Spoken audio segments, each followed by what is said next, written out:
अस्सलामुअलैकुम। आप देख रहे हैं सुनो सिंध न्यूज़ HD। आइए आपको लिए चलते हैं आज की ताज़ा तरीन खबरों की जानिब।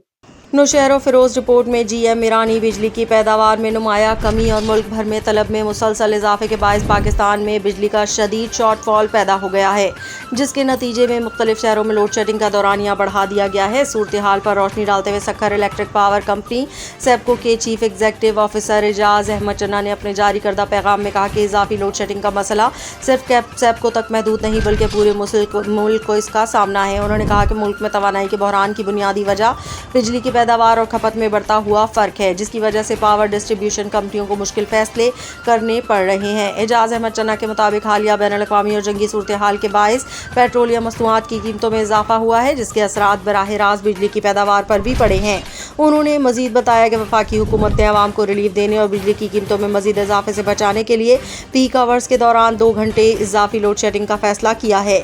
इस इकदाम का मकसद बिजली के निज़ाम पर दबाव को कम करना और दस्तयाब वसाइल को बेहतर अंदाज में इस्तेमाल करना है।